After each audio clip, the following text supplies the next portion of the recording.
ہوتی ہے اور ایمان محکم ہوتا ہے، بغیر بتائے خود بخود ولی کو پہچان لیتے ہیں۔ ایک بات کہوں، پیغمبر نے کہا من احب اہل الیمن فقد احبنی۔ کمال الدین کی روایت پڑھ رہا ہوں عزیزو، من احب اہل الیمن فقد احبنی ومن ابغض اہل الیمن فقد ابغضنی۔ یہ ولایت علی میں اتنا ضم ہو چکے ہیں جیسے مجمع سے ہو چکے ہیں۔ الایمان یمانی والحکمت یمانی وانا یمانی۔ اگر ہجرت نہ ہوتی کنت امر من اہل یمن، میں بھی یمن میں ہوتا۔ پیغمبر کیا بتانا چاہ رہے؟ کہا جان لو کبھی کسی غیر ولی کی طرف یہ مڑتے نہیں ہیں۔ یہ کوئی اور نہ جانتا ہو، ہم تو اچھے سے جانتے ہیں۔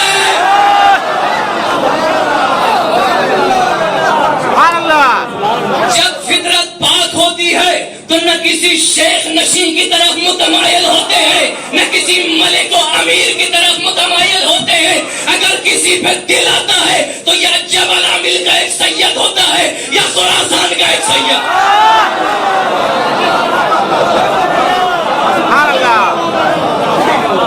ایک صلوات پڑھے اور محمد و آل محمد۔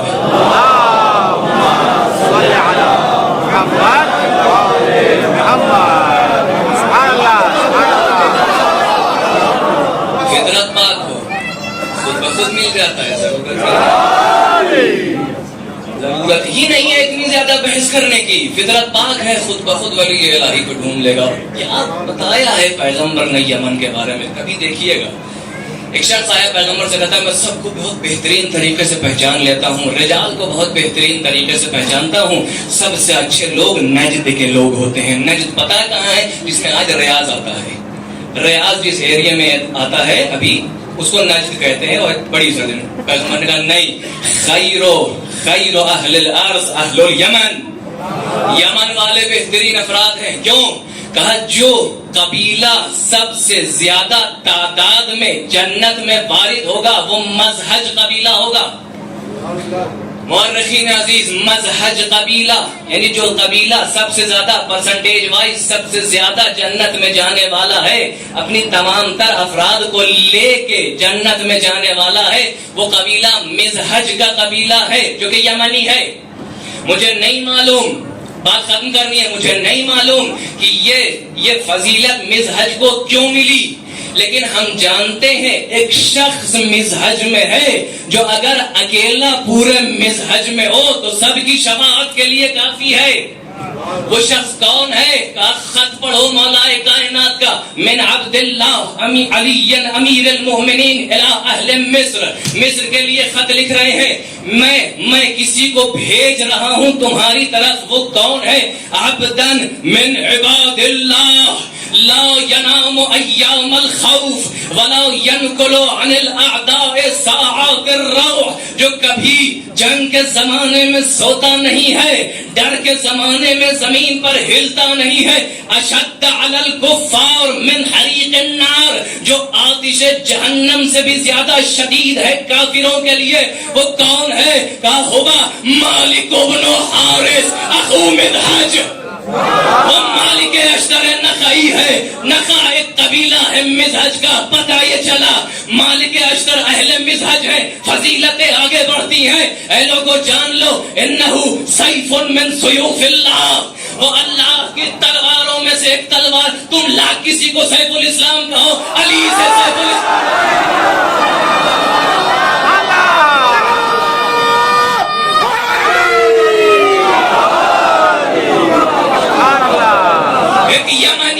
یمنی ہے عاشق علی ابن ابی طالب، جو سیف من سیوف اللہ، نہ کبھی اس کی دھار کمزور ہوتی ہے نہ اس کی ضرب میں خطا ہوتی ہے۔ تعریف کرتے کرتے جا رہے، لیکن سب سے بڑی تعریف جان لو، لا یقدمو ولا یحجمو ولا یقدمو ولا یؤخرو الا عن امری. یہ کبھی خود نہ آگے بڑھتا ہے نہ پیچھے ہٹتا ہے، نہ کسی کو آگے لے جاتا ہے نہ پیچھے لاتا ہے، مگر یہ کہ میرے امر سے. عزیزو لشکر میں ہے، ہمیشہ تو علی کے پاس نہیں ہے. مصر جا رہے ہیں، کیا ہر عقب نشینی اور ہر حملے کے لیے خط لکھیں گے؟ نہیں، مزاج اتنا مل چکا ہے علی سے، ضرب بھی لگاتے ہیں تو کشتے علی کے برابر نظر.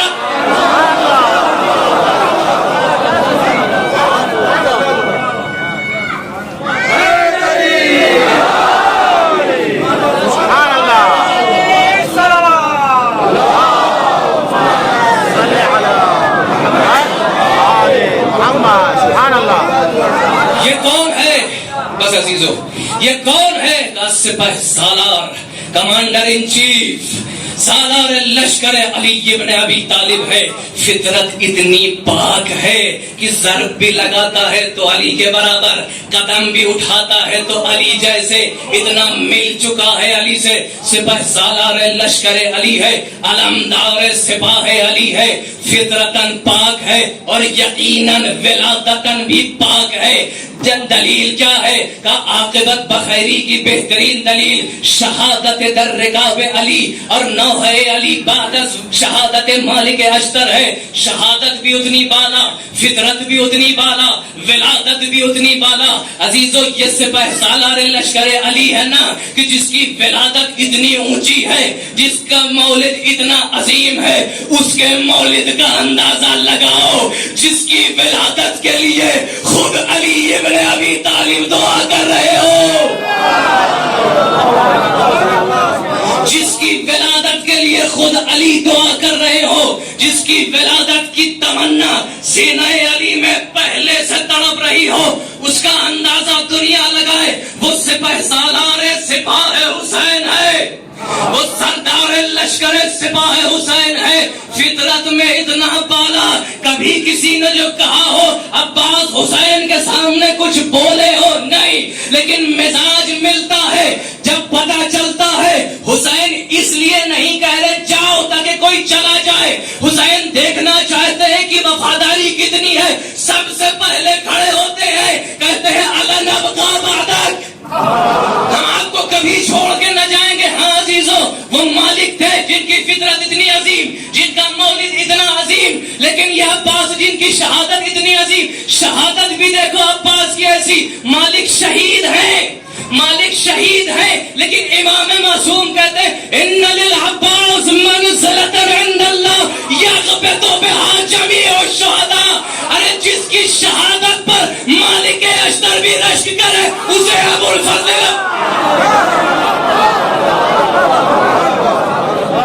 ایک صلوات پڑھے بر محمد و آل محمد.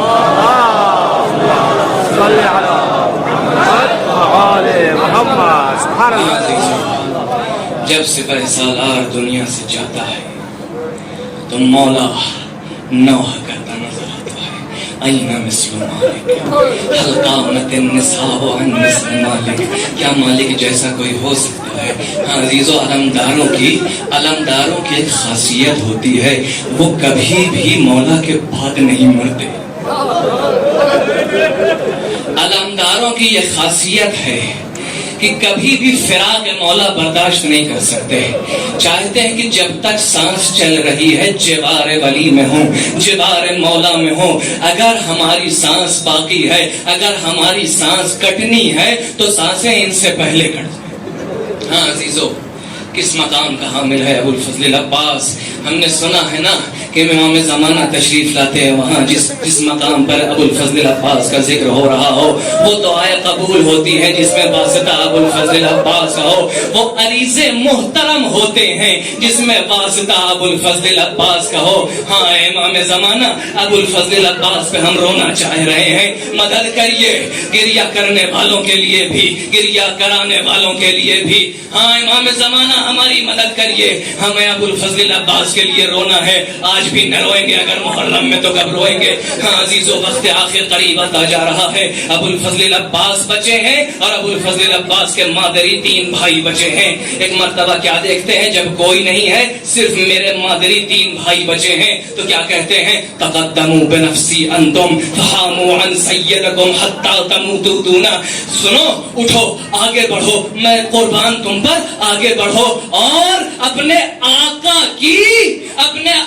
کی حمایت کرو. بھائی ہیں, خود بھی بھائی ہے, لیکن کہہ رہے ہیں حاموا عن سیدکم, اپنے سید و سالار کی حمایت کرو اور میرے آنکھوں کے سامنے مارے جاؤ تاکہ میں تمہارا اجر پروردگار کے سامنے لے کر جاؤں. ابو الفضل عباس کے 3 بھائی میدان میں شہید ہوتے ہیں. جب تک دشمن مصروف ہے, خود ابو الفضل عباس سے اب رہا نہیں جا رہا, مولا کے پاس جاتے ہیں, آقا ہمیں بھی اجازت دیجیے.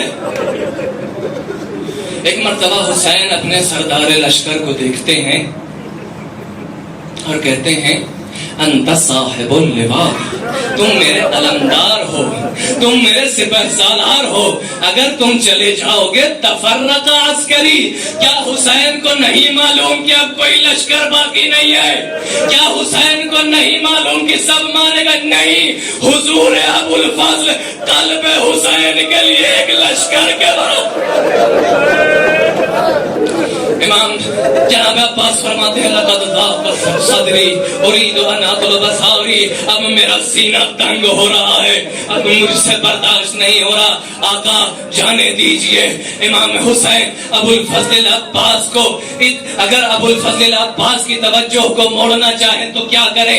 حسین سوچ رہے ہیں. ایک مرتبہ خیموں سے آواز بلند ہوتی ہے, العطش, ہائے پیاس مارے ڈال رہی ہے. حسین کو موقع ملتا ہے, اے عباس اگر جانا ہی چاہتے ہو تو پہلے ان بچوں کے لیے پانی لے آؤ. ہاں مولا, جیسا آپ کہیں, کوئی چونو چلا نہیں ہے. ایک خیمے میں جاتے ہیں جہاں پانی کے ذخیرہ ہوتا تھا, اسے خیمۃ الماء کہتے تھے, خیمہ آب کہتے تھے. اس خیمے میں جاتے ہیں, دیکھتے ہیں اس جگہ پر سوکھی مشکیں رکھی ہیں, تھوڑا سا پانی زمین پر بہ چکا ہے, وہ مٹی ابھی بھی نم ہے. جو بچے ہیں وہ دامن عربی کو اوپر چڑھائے ہیں, اسی نم زمین پر اپنے سینے کو رکھے ہیں, کاش تھوڑی سی ٹھنڈک مل جائے.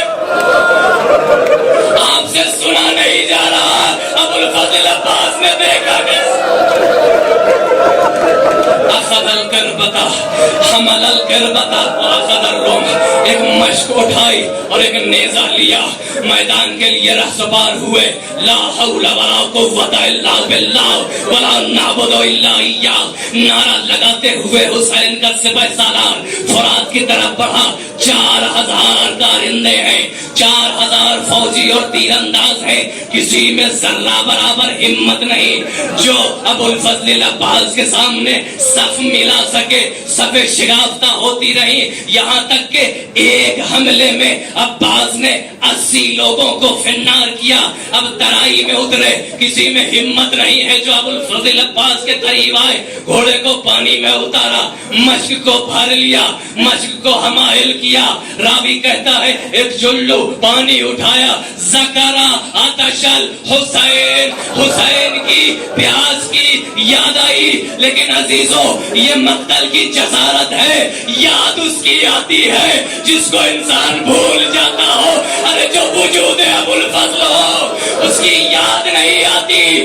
پانی کو اٹھا رہے ہیں تاکہ پیاس کو عروج دے, تاکہ اپنے آپ کو امام سے ذرہ برابر بے شباہتی قبول نہیں.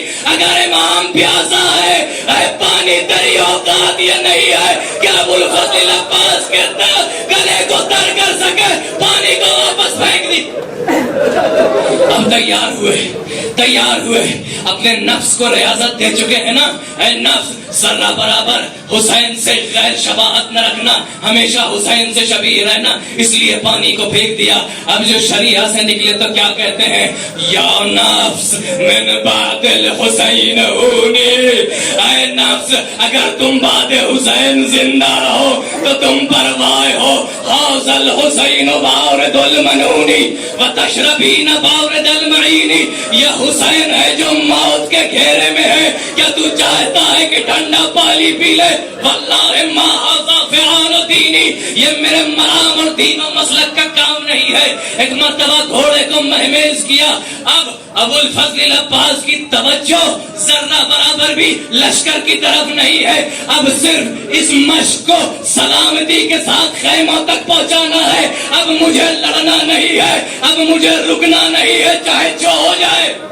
چلتے چلے جا رہے ہیں، تیزی سے آگے جا رہے ہیں. راوی کہتا ہے کبھی کبھی رکابوں پہ اٹھتے تھے اور خیموں کی طرف نظر کرتے تھے، کہتے تھے یا الہی اوصلنی الیہم فإن قتل حسین قد شان، اے پروردگار مجھے ان تک پہنچا دے. ارے حسین کے بچے پیاس. دشمن نے سمجھ لیا کہ اب حواس سے ابو الفضل جنگ کی طرف نہیں ہے، نخلستان کی طرف گئے ابو الفضل تاکہ تیر ادھر نہ آ سکے. نسلوں کے درمیان سے، پیڑوں کے درمیان سے راستہ کاٹتے ہوئے جا رہے ہیں. دشمن نے نخلستان کو گھیرا، 30,000 کا لشکر بٹتا گیا انہیں نخلستانوں میں کمین کی تاکہ جہاں سے عباس گزرے ایک وار کر سکے. ایک شخص نے کمین انجام دی، مورچہ بنایا.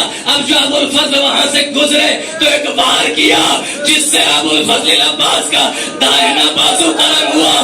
کہتے ہیں ہائے واللہ ان قطعتم یمینی، خدا کی قسم اگر میرا بازو بھی کاٹ دو میں حمایت حسین سے دستبردار نہ رہوں گا. مشق کو دوسرے ہاتھ سے سنبھالا، آگے بڑھتے ہیں. دوسرا وار ہوا، دوسرا ہاتھ کٹا. واللہ ان قطعتم یساری، ارے یا نفس لا تخشی من الکفار، اے نفس ذرہ برابر بھی ان لوگوں سے مت ڈرنا، بس حسین کی طرف آگے بڑھتے چلے جاؤ. سب نے محسوس کیا خون بہ رہا ہے، زخمی ہو رہے ہیں، لیکن ارادہ نہیں ٹوٹ رہا ہے. ایسا لگ رہا ہے کہ ارادہ ہاتھوں میں نہیں، نہ دائنے ہاتھ میں ہے نہ بائیں ہاتھ میں ہے. ارے ہرملا کو جان، ہرملا کو معلوم تھا کس کی کمزوری کہاں ہے. کبھی بچے کو گود میں مارتا تھا، کبھی بھتیجے کو گود میں مارتا تھا. ابو الفضل عباس کی کمزوری پہچان گیا. اگر ارادہ ہے تو صرف مشق سکینہ میں ہے. ایک مرتبہ جو تیر چلایا، آج جو خون بہنے سے نہ رکا، جیسے ہی پانی گرا. عزیزوں، مقتل نے ایک جملہ کہا ہے جو پورے مصائب ابو الفضل عباس کا خلاصہ ہے. عباس کا پورا مصائب اسی میں خلاصہ ہو جائے گا. کیا لکھا؟ جیسے ہی پانی بہ گیا، جیسے ہی کٹے ہاتھوں کے ساتھ پانی بہ گیا، وقفل عباس ہو متحیرہ، عباس سکتے کی حالت میں کھڑے ہو گئے.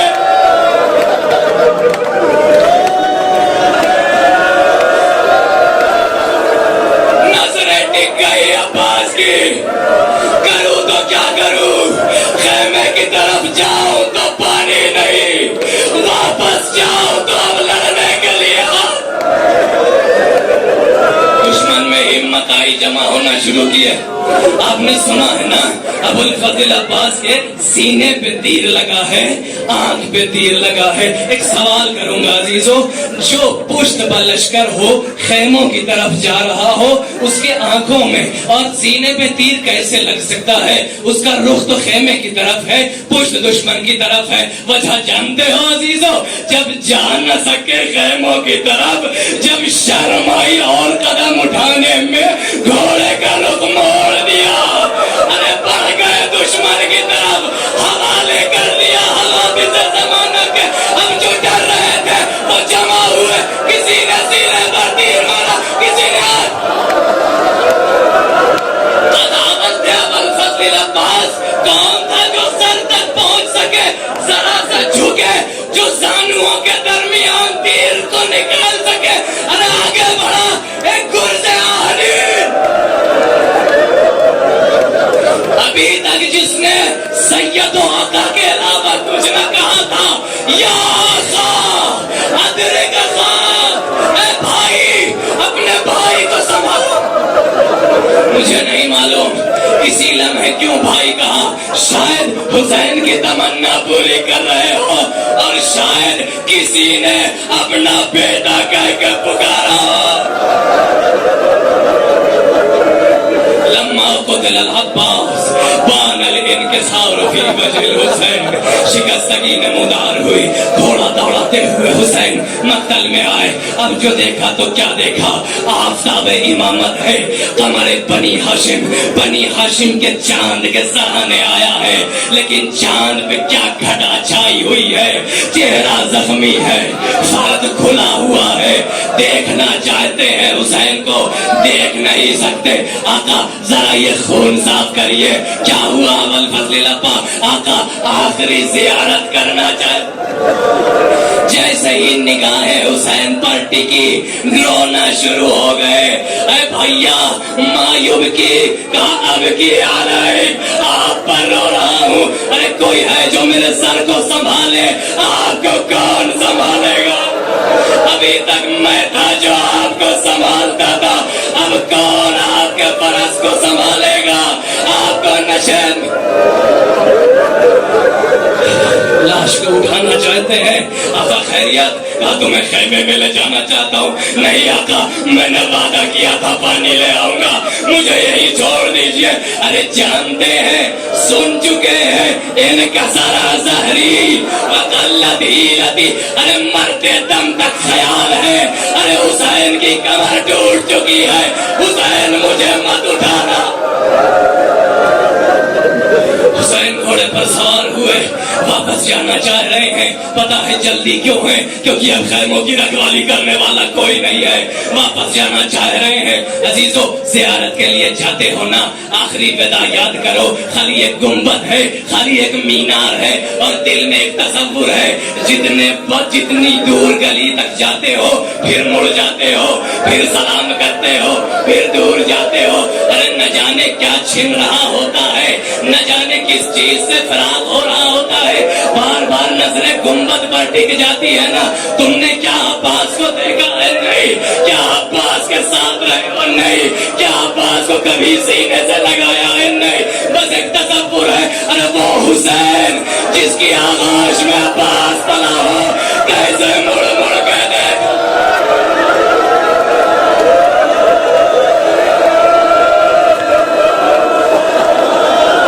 خیموں تک پہنچے، بچی آگے بڑھی، بابا این امی العباس، بابا میرے چچا عباس کہاں ہے؟ علامہ باقر شریف قرشی لکھتے ہیں حسین بولنا چاہ رہے تھے، سسکیاں لگ گئی تھی، روتے جا رہے تھے، کچھ بول نہ پائے، ارے کچھ بول نہ پائے، سیدھے خیمہ عباس کی طرف گئے، عمود خیمہ کو ہٹا لیا۔ ارے جان لو اب اس خیمے کا والی و ساکن نہ رہا۔ زینب نے مزاج پہچانا، واہ زیادہ، واہ عباسا، اب وہ آنکھیں جاگے گی جو سویا کرتی تھی، نو شبے جاگا ہوا تھا، پاس بانے کربلا سو گیا، پہرا بدل کر زینب دلگیر سے۔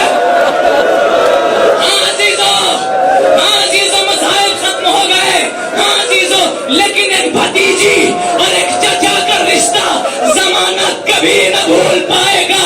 یہ بچی اتنا چاہتی تھی اپنے چچا کو کہ ہر جگہ اپنے چچا جیسی رہی۔ اگر ابوالفضل عباس کو آخری لمحے حسین کی فکر ہے تو بابا کے گھوڑے کے پاس حل سقیا ابھی ام قتلوہ اتشانا، میرے بابا کو پانی ملا کہ نہ ملا؟